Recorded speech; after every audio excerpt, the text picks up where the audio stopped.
Landasan historis pendidikan Indonesia. A. Sejarah pendidikan Indonesia. Pendidikan Indonesia sudah ada sejak tahun 1901, sejak masa penjajahan Belanda. Kemudian hingga tahun 1930, pendidikan formal mulai dikenal hampir di semua provinsi di Indonesia. Hingga pada tahun 1947 dibentuklah Panitia Penyelidik Pengajaran Republik Indonesia yang beranggotakan 52 orang. Tugas panitia ini adalah meninjau masalah pendidikan dan pengajaran kanak-kanak hingga perguruan tinggi. Hasil dari pembentukan panitia adalah 1. Pedoman pendidikan dan pengajaran harus diubah secara mendasar.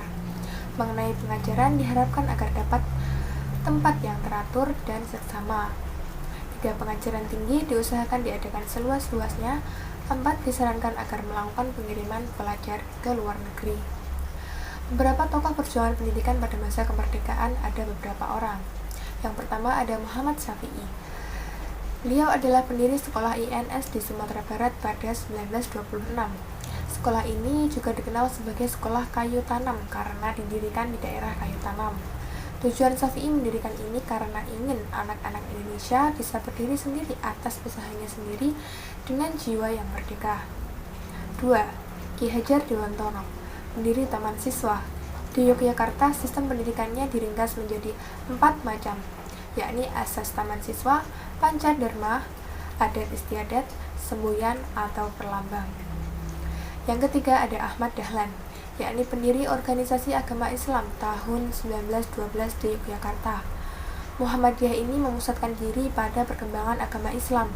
Asas pendidikannya yakni Islam mewujudkan orang-orang muslim yang berakhlak mulia, cakap, percaya diri, berguna bagi masyarakat dan juga negara. B. Isu-isu problematika dalam historis pendidikan Indonesia. 1. Masalah pemerataan pendidikan. Masih banyak sekali warga negara usia sekolah yang tidak mendapatkan fasilitas pendidikan karena kurangnya fasilitas pendidikan. Dalam hal ini seharusnya pemerintah melakukan evaluasi lagi untuk membangun sekolah-sekolah di tempat terpencil dan menyalurkan tenaga pendidik yang lebih cukup. 2. Masalah mutu pendidikan. Mutu pendidikan di Indonesia masih perlu dipertanyakan.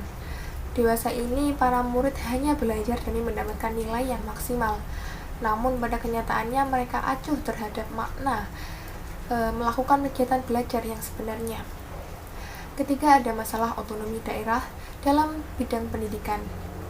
Desentralisasi pendidikan dimulai sejak keluarnya Undang-Undang Nomor 22 Tahun 1999 tentang pemerintah daerah dan kemudian ditindaklanjuti dengan PP Nomor 20 Tahun tentang perimbangan keuangan daerah yang di dalamnya mengatur keuangan sektor-sektor yang harus didesentralisasikan dan pendidikan adalah salah satunya.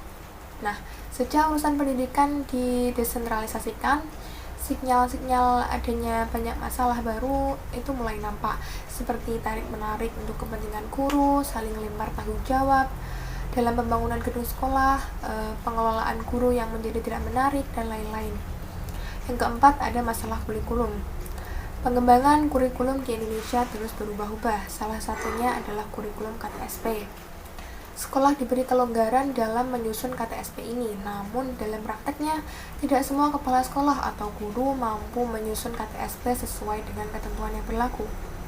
Kemudian semua komite sekolah ataupun Depdiknas belum mengetahui bagaimana penyusunan kurikulum yang baik, lalu sering terjadi kebingungan dalam pelaksanaan penerjemahan KTSP.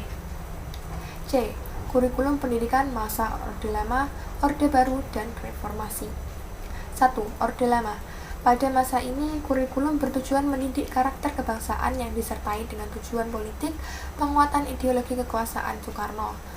Terdapat 3 kali perubahan pada masa ini, yakni pada tahun 1947 sampai 1949, kemudian berubah lagi pada 1952 sampai 1960. Kemudian berubah lagi pada 1960 sampai 1965. Masa Orde Baru, kurikulum bertujuan untuk memperkuat ideologi Pancasila dalam pembangunan negara saja. Nah, yang terakhir pada masa reformasi setelah Orde Baru berakhir, kurikulum pada masa ini hanya terjadi pergantian selama 3 kali, yakni pada tahun 2004, 2006, dan 2013. Sekian, terima kasih, semoga bermanfaat. Wassalamualaikum warahmatullahi wabarakatuh.